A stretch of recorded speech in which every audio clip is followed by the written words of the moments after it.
Assobiando à vontade. Àquela hora o trânsito complicava-se. As lojas, os escritórios, algumas oficinas atiravam para a rua centenas de pessoas. E as ruas, as praças, as paragens dos elétricos, que tinham sido planeadas quando não havia nas lojas, nos escritórios e nas oficinas tanta gente, ficavam repletas de um momento para o outro. Nos largos passeios das grandes praças havia encontrões. As pessoas de aprumo tinham de fechar os olhos àquele desacato e não viam remédio senão receber e dar encontrões também e praguejar algumas vezes. Os elétricos apinhavam-se na linha à frente uns dos outros. Seguiam morosamente, carregados até aos estribos e por fora dos estribos, atrás, no salva-vidas, com as tais centenas de pessoas que saltavam àquela hora apressadamente das lojas, dos escritórios, das oficinas. Além disso, nos dias bonitos como aquele, as ruas da Baixa enchiam-se de elegantes que iam dar a sua volta, às 5 horas, pelas lojas de novidades e pelas casas de chá, para matar o tempo de qualquer maneira, ver caras conhecidas, cumprimentar e ser cumprimentadas, e só voltavam a casa à hora do jantar. A multidão propunha uma confraternização à força. Era preciso pedir desculpa ao marçano que se acabava de pisar, implorar às pessoas penduradas no elétrico que se apertassem um pouco mais para se poder arrumar um pé, nada mais que um pé, num cantinho do estribo, muitas vezes sorrir para gente que nunca se tinha visto antes e apetecia insultar. Os elegantes e as elegantes achavam naturalmente tudo isto muito aborrecido. Sobretudo a necessidade absoluta de seguir naquelas plataformas repletas em que não viajavam só cavalheiros, mas muitos homenzinhos pouco corretos, e onde esses mesmos homenzinhos e mulheres vulgares deitavam um cheiro insuportável. Que fazer, no entanto, se não atirar-se uma pessoa também para aquele mar de gente que empurrava, furava, pisava e barafustava até chegar ao carro? Que fazer se não empurrar, furar, pisar e barafustar também? O carro seguia amorosamente e repleto como os outros. Felizmente, ainda havia alguns homens corretos na cidade e algumas mulherzinhas que conheciam o seu lugar. Só graças a isso, as senhoras que tinham arriscado os seus sapatos e os seus chapéus naquela refrega e alguns cavalheiros respeitáveis conseguiam sentar-se. Nos primeiros momentos de viagem, as pessoas voltavam-se nos bancos preocupadas, tentando ver se o marido, uma amiga, um filho, não teriam ficado em terra. Os que seguiam de pé ousavam dar um passo no interior do carro, a ver se teria ficado algum lugar vago, por acaso. Havia logo protestos na plataforma. Depois as pessoas acomodavam-se o melhor que podiam, punham os braços no ar para livrar os embrulhos do aperto, fechavam bem os casacos e as malas onde levavam o dinheiro. O condutor puxava energicamente o cordão da campainha muitas vezes, lotação completa, e o carro arrastava-se em silêncio. Os senhores respeitáveis, com compreensível e muda zanga dos companheiros do lado, começavam a desdobrar os jornais da tarde e a ler as notícias por alto. As senhoras, visivelmente mal dispostas, compunham os chapéus e as golas dos casacos. Tiravam os espelhinhos da mala e passavam tudo em revista. O chapéu, os cabelos, os olhos, os lábios. Era incrível. Uma tinha ficado com o chapéu completamente de banda. Outra perdera uma luva na confusão. Depois guardavam os espelhos, acomodavam-se melhor, percorriam com os dedos os anéis de uma mão e da outra para ver se estavam no lugar, se estavam todos. Olhavam umas para as outras muito sérias, como quem não repara em nada.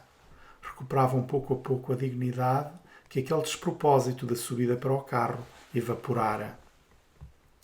Nas curvas, as rodas chiavam nas calhas, debaixo do grande peso. Silêncio enfim, embora de vez em quando cortado pela campainha, quando alguém tinha a triste ideia de querer descer, pelo desdobrar dos jornais, pela voz dos populares, encaixados na plataforma da frente. Tudo voltara à normalidade. A marcha do carro, a cobrança dos bilhetes, a separação entre as pessoas, que rigorosamente não conseguiam separar-se umas das outras 1 centímetro que fosse. E, assim, morosamente, Por curvas e retas, por ruas e praças, aquele carro cumpriu o seu destino de acarretar gente e ser insultado numa das várias linhas que ligavam o centro da cidade aos bairros relativamente novos, onde a separação entre a chamada classe média e as camadas mais baixas da população não fora ainda convenientemente estabelecida. Em dada altura, porém, na plataforma de trás levantou-se burburinho, protestos, indignação. Cabeças voltaram-se no interior do carro e viu-se um homenzinho a empurrar toda a gente e a dizer que havia lugares à frente que o deixassem passar. Em vão lhe asseguravam que não havia lugar nenhum, que não podia passar, que não fosse bruto. O homem empurrava e teimava que havia lugares à frente. Tanto empurrou que furou. Tanto furou que conseguiu entrar no interior do elétrico. Avançou e foi sentar-se num lugar de lado que estava efetivamente vago lá à frente, ao lado de uma senhora, por sinal, opulenta. Foi um espanto geral e silencioso. Ninguém tinha reparado no lugar. E menos que ninguém, como é fácil de compreender, a própria senhora opulenta. Todos os atrevidos têm sorte. O homem, que usava um chapéu coçado e um sobretudo castanho, bastante lustroso nas bandas, não se sentou propriamente. Enterrou-se no lugar, com as mãos enfiadas pelas algibeiras dentro. Que sujeito! Devia ser mais novo do que parecia por causa do cabelo grisalho e da barba por fazer. A senhora opulenta franziu a testa e remexeu-se no lugar, se assim se pode dizer, como quem procura ocupar menos espaço. Na verdade, apenas se instalou melhor. A sua intenção era fazer o homenzinho reparar na inconveniência da atitude que tomara. Mas ele não viu nada disso, ou fingiu que não viu. Olhou vagamente as pessoas que tinha na frente, estendeu os lábios e começou a assobiar. A assobiar muito à vontade no interior do carro. Primeiro foi um assobio baixinho, pouco seguro, imperceptível quase. Depois, a pouco e pouco, o sujeitinho entusiasmou-se e o assobio aumentou de intensidade. Ouvia-se já em todo o elétrico. Os passageiros, que tinham recuperado com tanto custo a sua dignidade, fingiam que não davam pelo homem nem pelo assobio. E sossegaram quando o condutor se dirigiu ao recém-vindo. Ia aconselhá-lo a calar-se, com certeza. Mas qual? Com o maço dos bilhetes na mão e de alicate espetado, limitou-se a dizer: "O senhor?" O passageiro tirou a mão da algibeira e, sem deixar de assobiar, estendeu-a com a palma voltada para cima. Esperou que lhe levassem a moeda.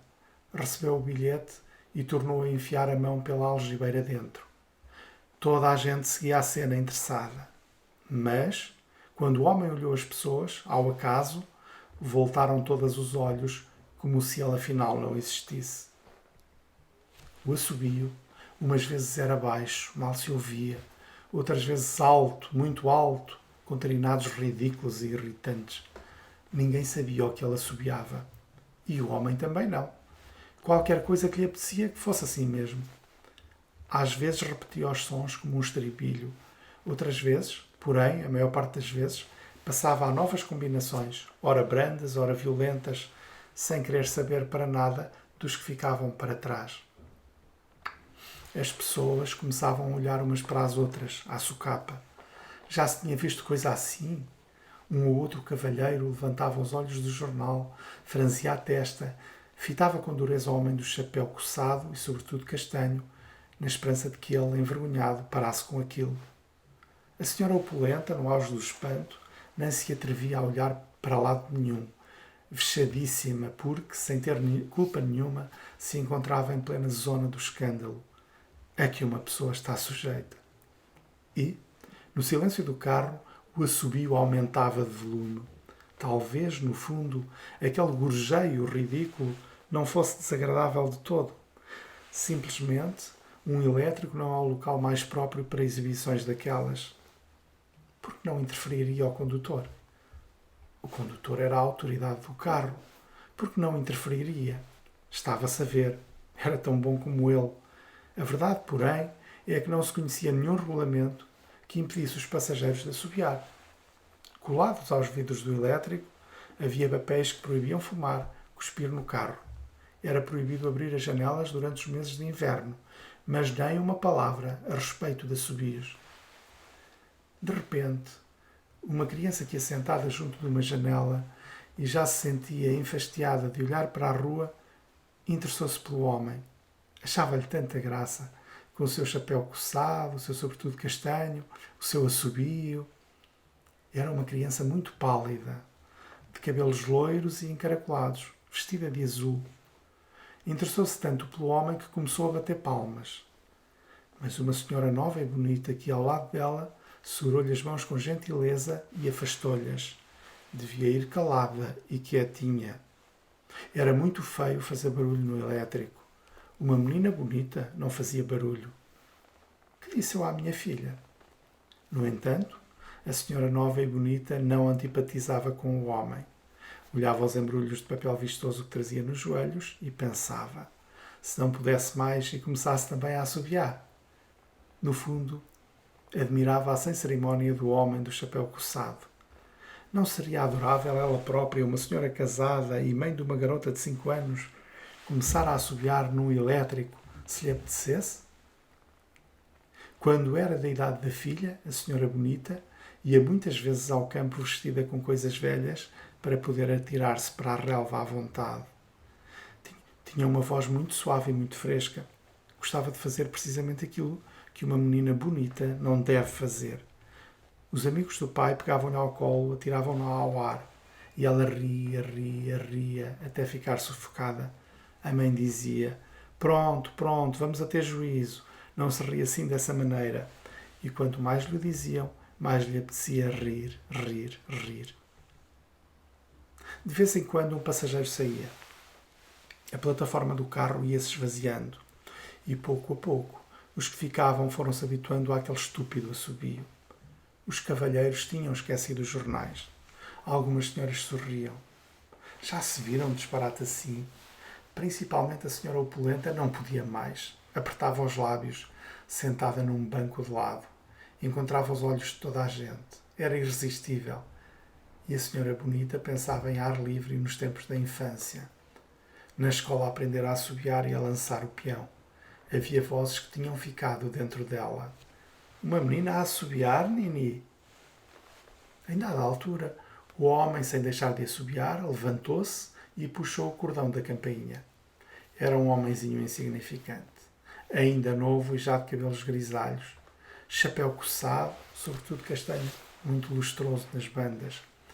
Mas havia nele uma indiferença soberana pelo elétrico inteiro. Toda a gente o olhava, com desprezo, com ironia, com inveja. Abriu a porta, fechou-a e saltou com o carro ainda em andamento. As pessoas voltaram-se então umas para as outras. Não resistiram mais e riram mesmo. Que homenzinho patusco! Desculpavam-se, explicavam-se sem palavras. Entendiam-se. Um minuto de simplicidade e simpatia iluminou-as. A criança que batera palmas limpou com a mão o vidro embaciado da janela à procura do estranho passageiro. Viu-o atravessar a rua, seguir pelo passeio agarrado às casas, desaparecer. Só então a senhora nova e bonita, que era a mãe da criança, abriu os olhos. Ninguém hoje lhe chamava Nini. Nini era a filha. Ela agora é que dizia à filha, uma menina a assobiar, Nini, uma menina bonita não faz barulho. Ficara nos lábios e nos olhos de todos um sorriso de bondosa ingenuidade. Depois esse sorriso foi-se apagando. Morreu. As pessoas tomaram consciência da sua momentânea quebra de compostura. Lembraram-se dos seus embrulhos, dos seus anéis, dos seus jornais. Que patetice! Não havia outra palavra para aquilo. Que patetice! Os cavalheiros começaram a ler os títulos das notícias. As senhoras deram um toque nas golas dos casacos. A criança tornou a olhar para a rua. Tudo voltou pesadamente a encher-se de silêncio e dignidade.